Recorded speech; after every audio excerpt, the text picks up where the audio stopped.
प्यारी साध संगत जी, आज हम सुनेंगे एक बहुत ही अच्छी साखी जो कि गौतम बुद्ध जी के जीवन पर आधारित है। तो चलिए स्टार्ट करते हैं। प्यारी साध संगत जी, गौतम बुद्ध जी के समय की बात है। कहा जाता है कि बुद्ध जी ने अपने राजपाट से संन्यास लेने के बाद अनेक क्षेत्रों और देश विदेशों और राज्यों की यात्रा की और इसी प्रकार यात्रा करते हुए वह एक गांव में पहुंचे। जिस गांव में वह पहुंचे वहां उनके पास एक स्त्री आकर बोली, आपको देखकर ऐसा प्रतीत होता है कि जैसे आप किसी राज्य के राजकुमार हैं। क्या मैं जान सकती हूं कि इस युवावस्था में आपने यह गेहुआ रंग के वस्त्र क्यों धारण किए हुए हैं और इसका क्या कारण है? गौतम बुद्ध जी उस स्त्री को बड़े ही विनम्रता पूर्वक उत्तर दिया कि मैंने 3 प्रश्नों के जवाब खोजने के लिए यह रंग धारण कर संन्यास लिया है। यह जो शरीर युवा और आकर्षक दिखता है, जल्दी ही यह वृद्ध हो जाएगा और फिर यह बीमारी से भी ग्रसित हो जाएगा और अंत में यह शरीर एक दिन मृत्यु के मुंह में चला जाएगा। इस प्रकार इस बात में समाहित मुझे 3 प्रश्न, वृद्धावस्था, बीमारी व मृत्यु के कारण का ज्ञान प्राप्त करना है। प्यारी साध संगत जी, इस प्रकार उस दिन गौतम बुद्ध से प्रभावित होकर उस स्त्री ने उन्हें अपने घर में भोजन के लिए आमंत्रित किया। लेकिन जल्द ही यह बात उस गांव में आग की तरह फैल गई कि गौतम बुद्ध एक महायोगी सन्यासी आज एक स्त्री के घर भोजन के लिए गए हैं। उसी गांव में रहने वाले गांववासी गौतम बुद्ध जी के पास आए व उनके पास आकर उन्होंने बुद्ध जी से आग्रह किया कि वह इस स्त्री के घर भोजन न करे, क्योंकि वह स्त्री सही नहीं और वह एक चरित्रहीन स्त्री है। जब बुद्ध जी ने गांव वालों के मुख से यह बात सुनी तो बुद्ध जी ने गांव के मुखिया को बुलाकर पूछा कि ये जो गांववासी कह रहे हैं, क्या यह सत्य है? क्या आप भी ऐसा ही मानते हैं कि आज मुझे जिस स्त्री ने अपने यहाँ भोजन के लिए आमंत्रित किया है वह एक चरित्रहीन स्त्री है?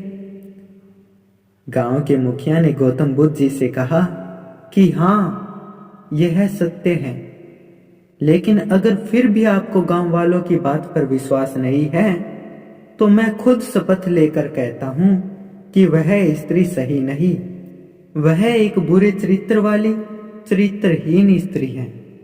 और साथ ही मेरा आपसे अनुरोध है कि आप उनके घर न जाएं। इस बात को सुनकर वह स्त्री वहां सहसा मौन ही खड़ी रही और उसके पास अपनी सफाई में बोलने जैसा कुछ भी नहीं था।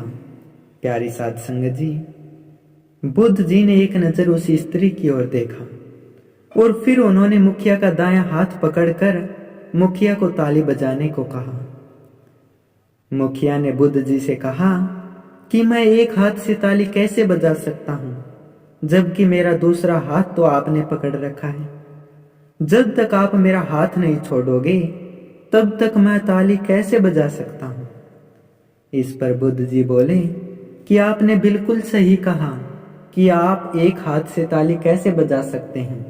इसी प्रकार आप स्वयं मुझे बताएं कि यह स्त्री स्वयं ही किस प्रकार से चरित्रहीन हो सकती है जब तक इस गांव के पुरुष चरित्रहीन न हो। अगर इस गांव के सभी पुरुष अच्छे होते तो यह स्त्री भी चरित्रहीन नहीं होती।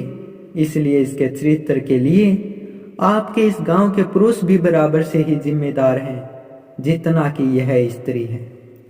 गौतम बुद्ध की यह बात को सुनकर वहां खड़े सभी पुरुषों की आंखें शर्म से झुक गई, क्योंकि यह बिल्कुल सत्य था कि अगर वहां के पुरुष भी सही होते तो वह स्त्री भी वैसी नहीं होती।